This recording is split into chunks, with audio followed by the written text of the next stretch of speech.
The Minnesota Senate Taxes Committee will come to order. It is Wednesday, March 26 at 9:05 a.m. A quorum is present. First order of business is adoption of the minutes from March 25th. Are there corrections or additions? Seeing none, the minutes are approved as presented.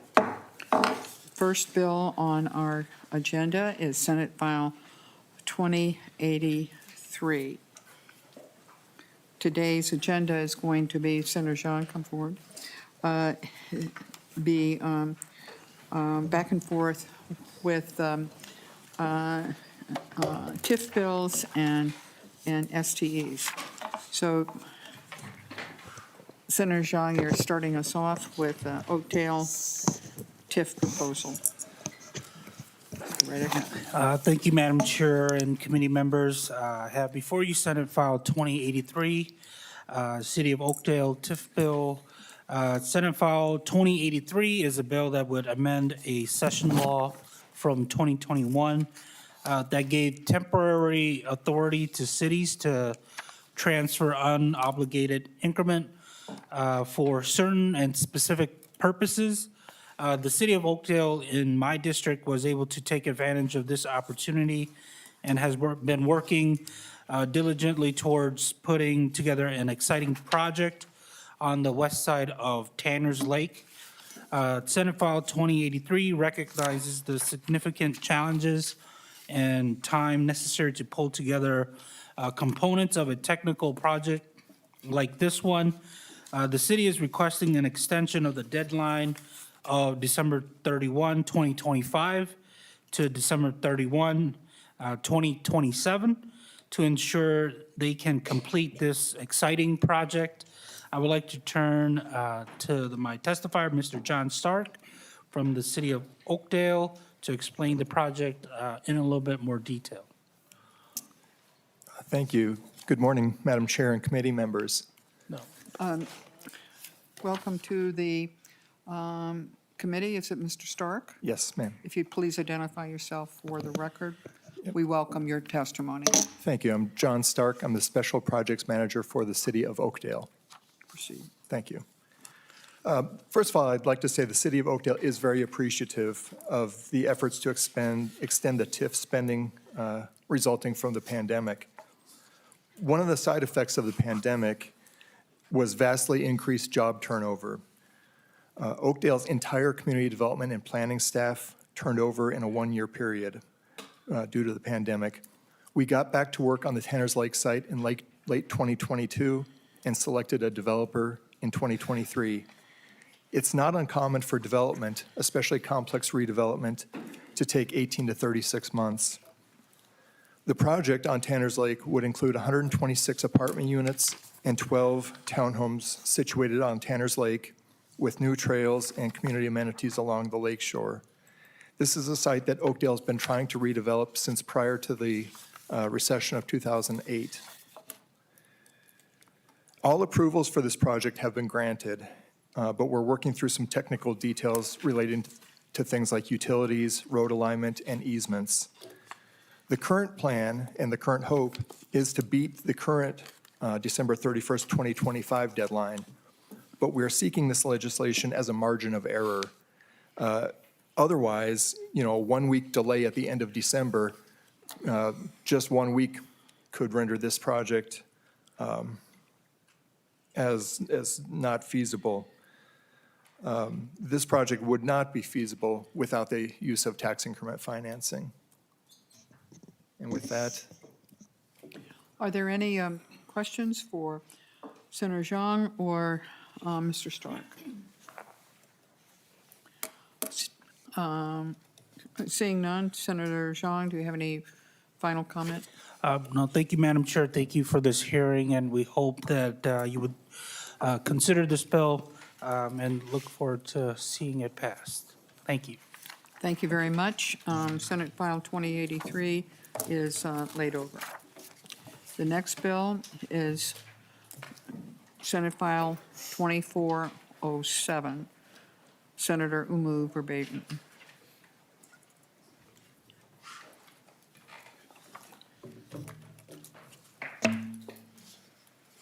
Welcome to the committee. If you would explain your bill. Thank you, Madam Chair. Senate File 2407 amends the special session law to extend the tax increment financing 5- and 6-year rule by an additional 5 years for the Ford Site Redevelopment District. I did bring forward in 2024 Senate File 5155, which was heard in the Senate Taxes Committee and included in the omnibus bill, so thank you for including that. And the language that you see before you today in Senate File 2407 is identical to the language from last year. So just to walk through the bill, this change is in paragraph C, starting on line 1.19 through 2.2. That chapter 469 is the economic development statutes, and then 469.1763 specifically is tax increment financing, restricting on pooling and the 5-year limit. And then this seeks to extend that 5- and 6-year rule by 5 years. So it'd be effective as soon as the city of St. Paul complies with the requirements in section 645.021, subdivision 2 and 3, and then again, chapter 645 is the interpretation of statutes and rules, and then 645.021 is special laws, subdivision 2 and 3 are the filing requirements, and then that would be a majority vote of the governing body of the city of St. Paul. So just a little bit of background on the site, and then I will pass it over to my testifier, but the Ford site, now called the Highland Bridge, is a redevelopment site in St. Paul that is bringing crucial housing, both market rate and affordable, and economic development to the region. And this legislation is really needed to ensure that the 120-acre development can proceed. The change will allow the extensive infrastructure on this site to continue in response to market conditions, such that the originally planned vertical development can proceed or adjustments can be made. And then the bill is narrowly drafted and only applies to the Ford site redevelopment TIF district, and it doesn't apply to any other TIF districts in the city. And with me today is Melanie McMahon, the Deputy Director of the Planning and Economic Development Department at the City of St. Paul. Thank you, Senator Oumou Verbeten. Please identify yourself for the record. We welcome your testimony. Thank you so much. I'm Melanie McMahon, the Deputy Director of the Department of Planning and Economic Development in the City of St. Paul. Chair Rest, Senators, thank you for the opportunity to testify today. The Ford Site TIF District supports a 120-acre redevelopment project in St. Paul, which is transforming a former auto manufacturing assembly plant into a mixed-use urban community. The current development plan for Highland Bridge site supports nearly 4,000 housing units, 20% of which will be affordable, as well as retail and office space.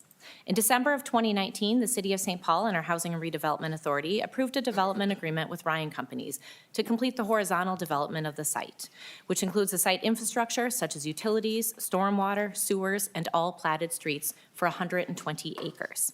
The expectation was that all of the site infrastructure would be completed by the end of December 2025, which would enable all blocks to be development ready. This would also coincide with the expiration of the 5-year rule.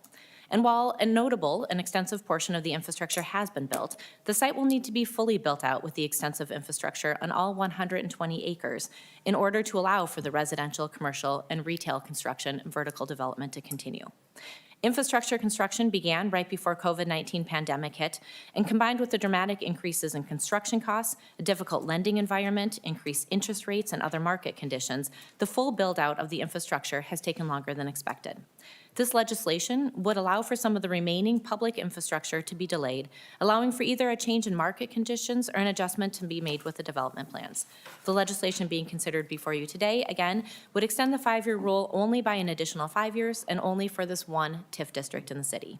Again, thank you for your work on this committee, and thank you for the opportunity to testify in support of the bill. Are there any questions or comments for Senator Oumou Verbeten or for Ms. McMahon? Seeing none, thank you very much. Senate File 2407 is laid over. The next bill on our agenda is Senate File 2463, Senator Dahms.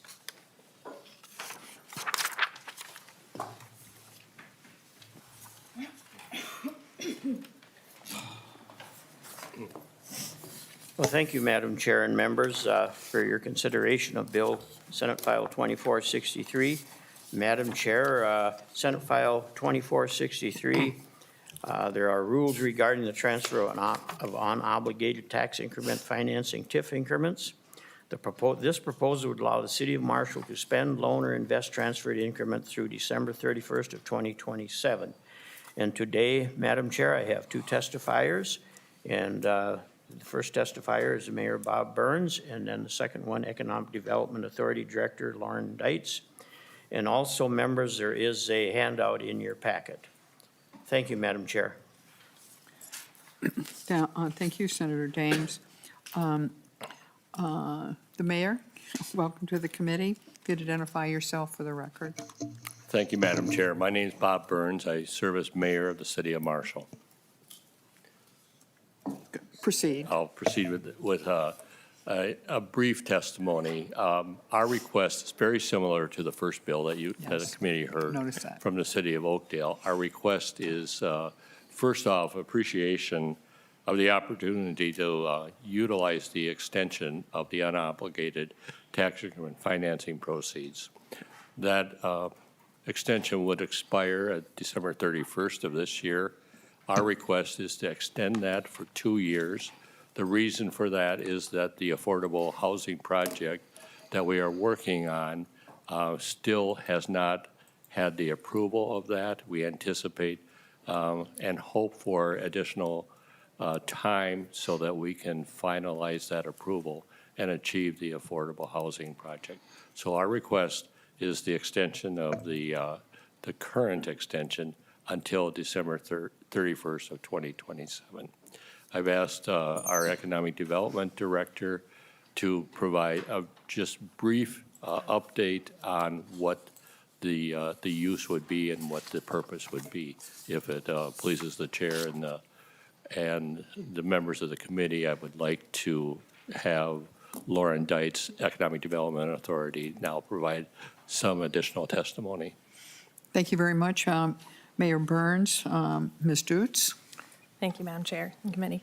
My name is And Lauren. if you would pull the microphone as close. Yeah. They're very short microphones, and sometimes this part falls out.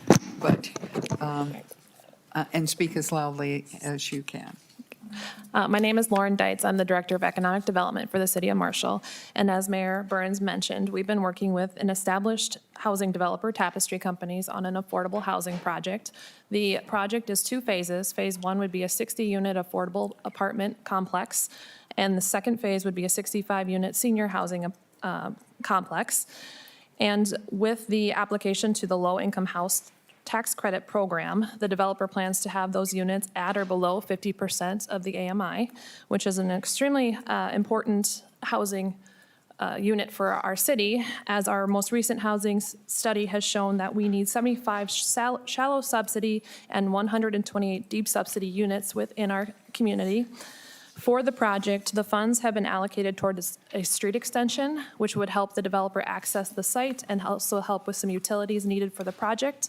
In addition, that street extension would also open up additional development land for the city, as we own the property, and would have opportunity for additional commercial and high-density residential in that area. Without this $500,000 in-pool TIF, the application to the low-income tax credit program would be hindered for the developer, as those points are included as part of their overall score. In 2023, we did not receive approval, but in 2024, our project received approval, but there was not enough funding to get the project funded for this cycle. Our hope is with 2025 and continued support of this money, in addition to some other resources we're looking at, we'll be able to get that approval so the project can move forward. Thank you very much. Senator Dahms, I really appreciate the fact sheet provided by the city explaining the circumstances. in detail and the history that you folks have had or not have had with the Minnesota Housing Finance. So thank you very much for providing that. Are there questions or comments for Senator Dahms, the mayor, or Ms. Dudes? Seeing none, Senator Dahms, Senate File 2463 is laid over. Thank you, Madam Chair and members. The next bill on our agenda is Senate File 1868, Senator Duckworth.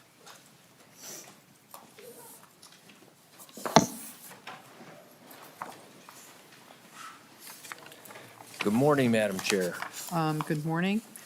Senator Duckworth, welcome to the committee. Thank you.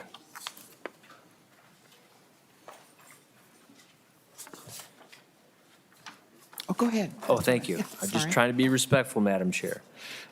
This is a bill before us today for a sales tax exemption for construction materials regarding a new regional public safety training facility in the city of Lakeville. And with me, I have a council member from the city of Lakeville who can elaborate upon the project, Madam Chair.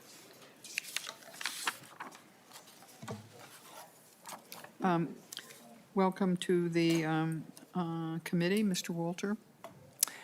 Thank you, Madam Chair. Members of the committee, my name is Dan Walter. I serve on the Lakeville City Council.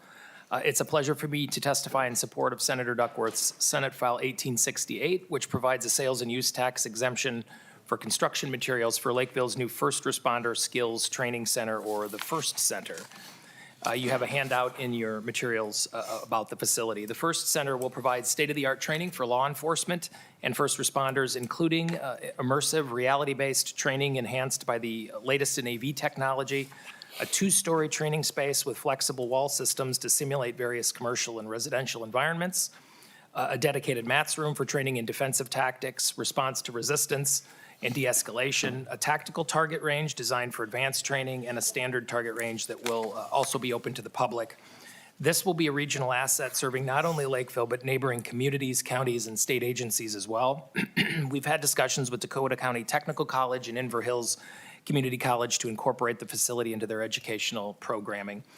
We are confident this will be an asset to state agencies such as the DNR and Department of Corrections. It will be the only facility of its kind in the South Metro area, with the closest comparable facilities being in Cottage Grove and Maple Grove, excuse me. The project has a existing state support and a federal earmark as well, but it does leave almost $18 million to be paid by the city of Lakeville. We anticipate this bill would save more than $425,000 in costs. For Lakeville and our neighbors in the South Metro, this kind of training facility is an important recruitment and retention asset. It's also critically needed to ensure our first responders have the best training possible for their own safety and ours alike. Thank you for your consideration. Thank you, council member. Members and Senator Duckworth, I draw your attention to the Department of Revenue's revenue estimate, and in comparison with the document provided by the city, and they're certainly very different.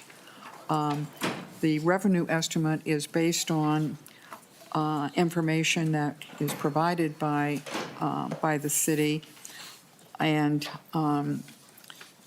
it said that the total project cost was estimated to be 22.5, and on this document, your handout, it's 25.8, and so on.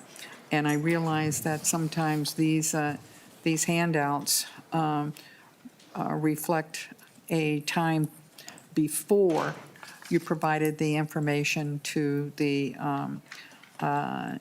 Department of Revenue, but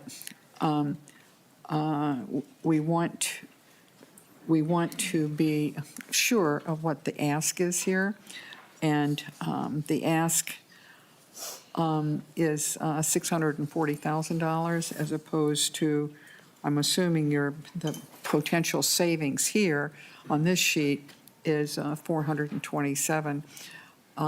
thousand at a sales tax rate of 6.825. So I'm just encouraging you, look back at your numbers again, and if you have more up-to-date estimates on what the project cost is and the cost of the materials that are taxable, that you want the refund are, and to the extent that those numbers go down, you're in a much better position. So I would encourage you and your city manager, your finance people to take a harder look at what you're actually asking for. Okay? Thank you, Madam Chair. Any questions or comments for Senator Duckworth? Seeing none, Senate File 1868 is laid over. Thank you very much, gentlemen. Thank you, Madam Chair. The next bill, Senator Farnsworth. I don't think he's here yet. He's here. I don't think he's here yet. He is, right there. I saw him come in. Senator Farnsworth, welcome to the Taxes Committee, Thank you, Madam Chair. and you may proceed. Thank you, Madam Chair. This is a pretty simple bill. It's a sales tax exemption for materials and supplies for the construction or possible construction for the school district in Aitkin. And it's about that simple. I just can't think of anything else to say while my testifier fills out the sheet here. But if you would permit, Madam Chair, the testifier can provide more details about the project. Welcome to the committee, sir, Superintendent, and we welcome your testimony. If you'd identify yourself for the record. All right.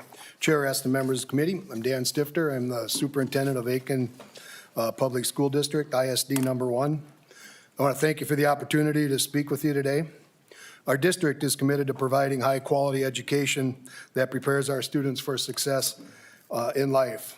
But we're facing some real challenges when it comes to the conditions and the capacity of our school buildings. Our facilities are aging, our space is limited, and they no longer meet the needs of our students, staff, and community. Since 2022, as a district and community, we've been engaged in thorough community-driven facilities planning processes. We've hosted listening sessions, we've conducted surveys, we've evaluated our enrollment projections, and assessed our building conditions. The result is clear. Many of our classrooms are undersized for modern-day education. Our roofs are failing, our HVAC systems are outdated, and we lack adequate gym, athletic, and community spaces. We've also heard loud and clear from our community that safety, security, and educational adequacy are top concerns. We've taken meaningful steps. The district has purchased land for future expansion and development in a long-range planning process. Our goal is to bring all facilities onto one campus, but the construction costs, as you know, continue to rise, and every dollar counts. That's why Senate File 1917 is so important to us in Aitkin. By providing a refundable sales and use tax exemption on construction materials, this bill would allow us to stretch local dollars further. Instead of sending funds to the state in the form of a sales tax, we could reinvest that money directly into our students, into safer buildings, better classrooms, and more functional learning environments. The exemption would not only reduce the financial burden on our local taxpayers, it would help us build smarter and more affordably as we prepare to bring our facilities plan forward to voters by the end of 2025. I ask and urge you for your support on Senate File 1917. Thank you. Thank you very much, Superintendent. Are there questions or comments for the superintendent? Seeing none, Senator Farnsworth, we're going to lay over the bill, but if you'd like to make a final comment, we welcome that. Thank you, Madam Chair. This is a good project for the school district, and I appreciate your consideration. Thank you, Madam Chair and committee. And Senator Farnsworth, I appreciate the timeline that your superintendent has provided of the process that those folks have been going through for the last 9 years, as a matter of fact, planning for the future. Appreciate that. No further comments. Senate File 1917 is laid over. Thank you. Thank you, Madam Chair. The next bill, Senator Bahr.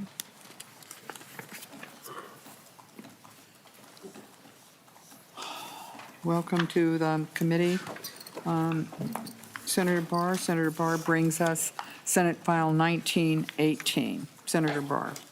Thank you, Madam Chair, members of the committee. 1981 is a minor modification that needs to come before your committee. The original revenue note when this project was started for the water tower and the main connecting it to the rest of the system, the revenue note from 23 has all the $350,000 on impact and on all the different years, and the current is a zero impact.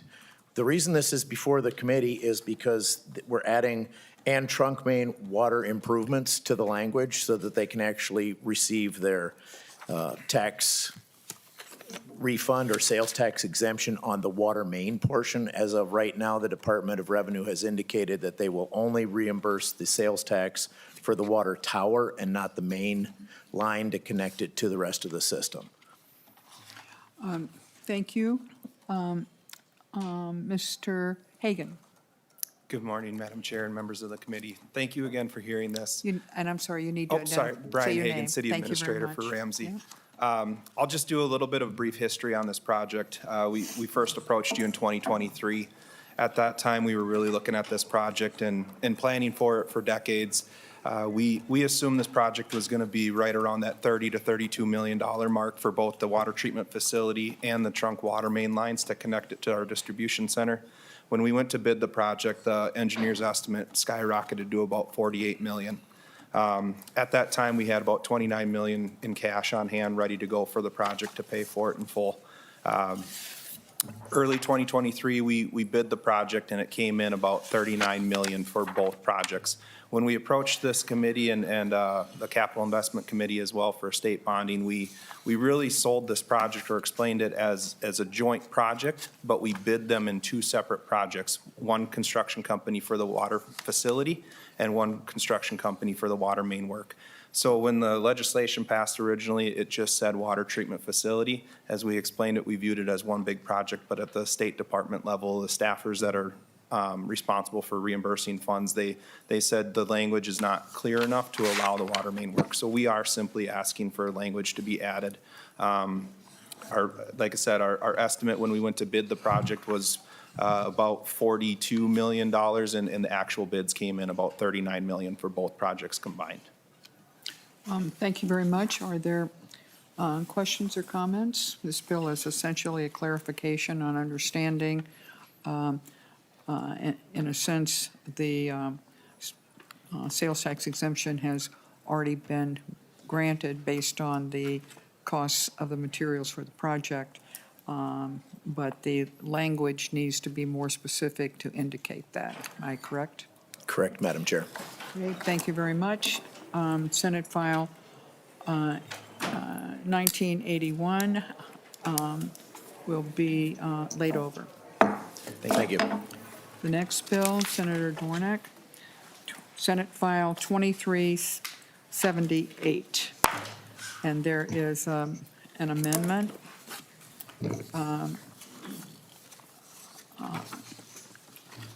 Senator Weber moves the authors, on behalf of the author, the A2 amendment. All in favor, please say aye. Aye. Opposed, say no. The motion prevails, and the A2 amendment is adopted. Senator Dornink, we now have Senate File 2378 before us as amended. Thank you, Madam Chair. Appreciate the time here for Senate File 2378. This bill would exempt materials, supplies, and equipment used in the construction, reconstruction, upgrade, expansion, renovation, remodeling of the municipal arena with the two ice rinks in the city of Albert Lea from the sales use tax. And I do have a testifier. Mr. Riggs, city manager, is online. He's online. Okay, and I will direct members' attention simultaneously to the revenue estimate. And Mr. Rigg, welcome to the Committee, if you would identify yourself online here. Thank you, Madam Chair. Mr. Rigg, you're going to need to speak much more loudly into your microphone for us to hear you. Okay, pardon me. Thank you, Madam Chair, members of the committee. My name is Ian Rigg. I am the city manager for the city of Albert Lea, and I want to thank you for this opportunity to speak. Senate File 2378 is a request for sales tax exemption for the city arena project.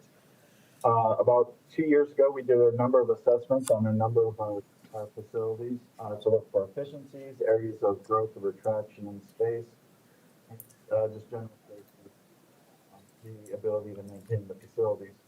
What we found is that many of our facilities could be rehabbed. Some of them were far more critical than others. In particular, with our arena, the refrigeration system was far more critical than anticipated, and also far more we went to the public for a referendum vote on funding the project of $9.8 million that we would borrow and levy against the property taxes, which would be about 10% increase across the board for in their property tax.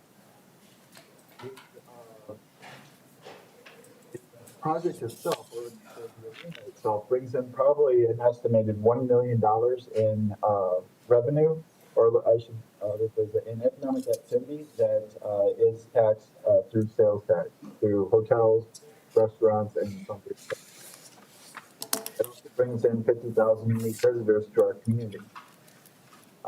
This project meets our climate action plan through efficiency in energy and water use while rehabilitating existing infrastructure to reduce government footprint and ending our reliance on Freon. If we had continued to let the facility deteriorate, we'd be faced with potentially building a new one at $45 to $85 million. The reason for our ask is that despite our best efforts and updates in a post-COVID inflation world, we were still nearly $1 million short on our estimate for what the refrigeration system was going to cost by the time we finally got it to bid. It was continually escalating at a rate far greater than our contingency anticipated. Overall, the project is budget, and because of that overage and our commitment to the public to try to stay within that 10% impact, we are asking for the sales tax exemption so that way it can be refunded back to the city. We really thank you for your time and consideration, and if you have any questions, I'd be more than happy to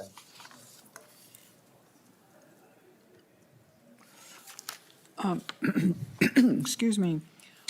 Senator Dornink, does your amendment, I can explain the amendment I if you want me see the answer that the amendment is included in the revenue estimate. Appreciate that. What we get from the revenue estimate, however, is a different number on the total construction cost. The information provided by the city was 10.7 million, and on your handout, it's 11.3 million.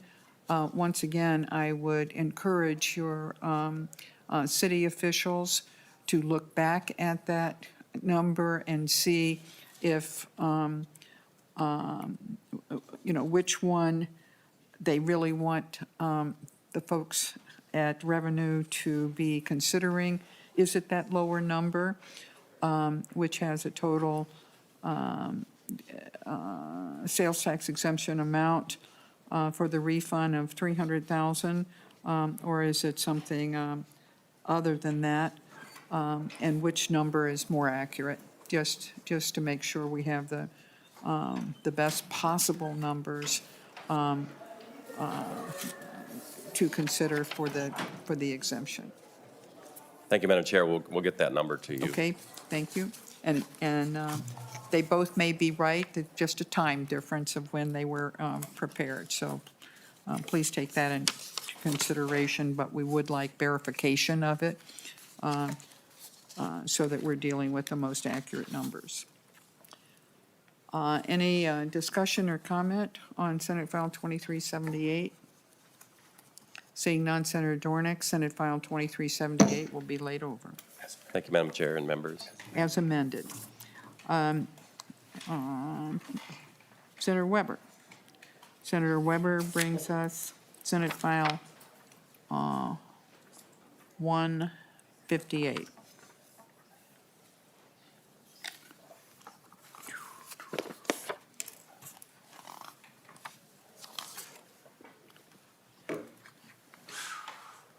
Senator Weber moves author's amendment, the A2. All those in favor, please say aye. Aye. Opposed, say no. The motion prevails, and the amendment is adopted. Senator Weber. Thank you, Madam Chair. Senate File 158 is for the Ellsworth School District, requesting a refund for sales tax for construction materials in their current building project. Their building project includes a new boiler system for heating and cooling in their HVAC system, replacement of windows, roofs, and associated fuel oil, replacement of fuel oil with propane system, and installation of a new electrical system, as well as a building tuck pointing and exterior doors and kitchen improvements. The revenue estimate is included, which shows $150,000 cost. And I would mention that the items that were added through the amendment today are also included in the revenue estimate. Okay. So.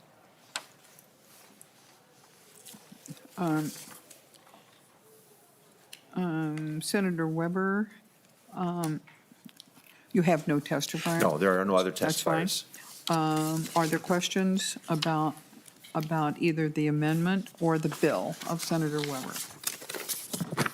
Seeing none, Senate File 158 is amended, is laid over. Thank you, Senator Weber.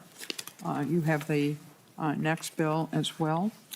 Senate File 2014, on behalf of Cottonwood County. Senator Weber offers the A1 amendment, which is a date change only. Senator, all those in favor of the A1 amendment, please say aye. Aye. Opposed, say no. The motion prevails and the amendment is adopted. Senator Weber, if you'd like to then explain the circumstances for this bill. Thank you, Madam Chair. This bill requests for Cottonwood County a refund of sales tax for building materials in a construction of their new public works and maintenance facility. The total cost, with everything included, is the largest capital project that the county has had at over $12 million. And they then, and with this amendment, of course, it includes is $320,000, and that's on the basis of a material cost of $4.6 million. The county engineer, Nick Klitsch, is, I believe, online and available for testimony. Mr. Klitsch, if you are there, please identify yourself for the record and present your comments. Yes, good morning, Madam Chair and committee members. I'm Nick Klitsch, Cottonwood County Public Works Director and County Engineer. As Senator Weber said, this is a tremendous project for us. It's a long time in the making. We're replacing a facility that was originally constructed in the pre-World War II era. Yes, it's definitely time. It's a non-controversial project, I think, because of the age of our current facility. The public recognizes the tremendous need for this. And so the reason we're asking for this exemption is, with inflation, some of the funding and the bond payments for this project will come out of our road and bridge revenues. And so competing with those revenues, of course, are things like plow trucks and motor graders and those types of things, which have seen significant increases since we began this project. So respectfully request a sales tax exemption so that we can get a rebate for our taxable materials on this project. Thank you very much, Mr. Klisch. Are there any questions or comments for Senator Weber or Mr. Klisch? Seeing none, Senate File 2014 as amended is laid over. Thank you, Madam Chair. Sure. The next bill, number 12 on our agenda, is Senator Hauschild, Senate File 1969.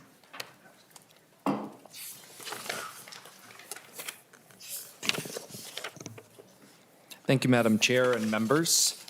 Today I have Senate File 1969. Senator Hauschild, this is one of my favorite sales tax exemption bills. We've been trying to do this for like 3 years. I don't know if this is the year or not, but I really do appreciate the work that the snowmobile clubs have been doing to keep those trails safe and, if not pristine, certainly safe, and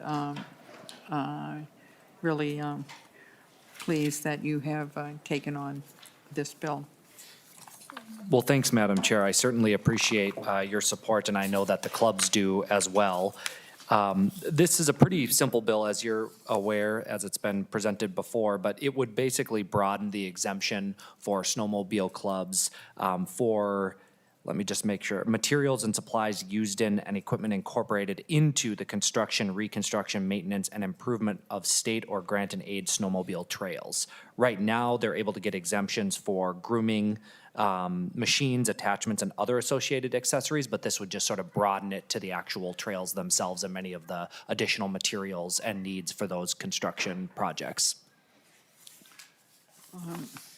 Okay, are there any questions for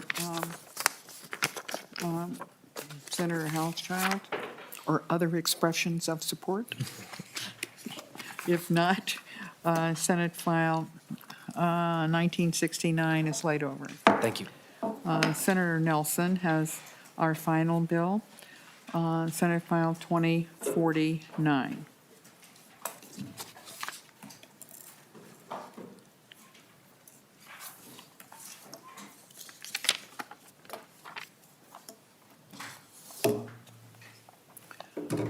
Senator Nelson. Thank you, Madam Chair and committee members, for hearing Senate File 2049. This is a bipartisan bill. Glad to have Senator Bolden as a co-sponsor on this bill as well. I'll just give you a very brief summary of the bill, and then we'll turn it over to our testifier. This bill will provide a sales and use tax exemption for certain electric meters and software used in the Rochester Public Utilities Advanced Metering Infrastructure Project. Electric meter software and other components then would be exempt if used or consumed at the Rochester Public Utilities Advanced Metering Infrastructure Project, and the purchase date is after June 30th, 2024, and before March 31, 2029. I would like to turn this over to the Rochester Public Utilities Director, Tim McCullough, my testifier, Madam Chair. Welcome to the committee, Mr. McCullough. If you would identify yourself, we're pleased to have your testimony. Thank you, Madam Chair, members of the Tax Committee, for allowing me to talk to you today. My name is Tim McCullough. I'm the General Manager for Rochester Public Utilities. I'm here to represent the interests of our customers. Rochester Public Utilities is the largest municipal utility in the state of Minnesota, and we're in the process of updating all of our electric and water meters with next-generation equipment to support our future operations and the associated energy and water conservation efforts we have in front of us. As you know, as a municipal water utility, water equipment is exempt from sales tax, but unfortunately, electric equipment is not exempt. Our request is for your consideration to allow the state sales tax exemption for the electric utility equipment portion of our project, as the equipment supporting these two systems is inextricably linked. The water meters use the electric meters as part of their communications network. We understand there's a cost to this bill, and you are in the process of setting a next two-year state budget.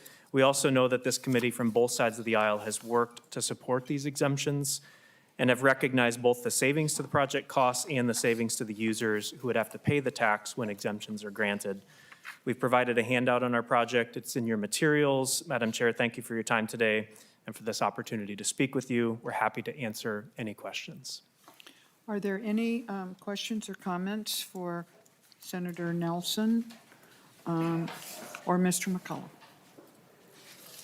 Seeing none, Senator Nelson, Senate File 2049 will be laid over. Thank you. This concludes our agenda for today. Tomorrow, we will also start at 9 a.m., and I would like to request an extra moment after this hearing of Senator Hauschild and Senator Putnam and Senator Klein. There being no further business before the committee, we are adjourned.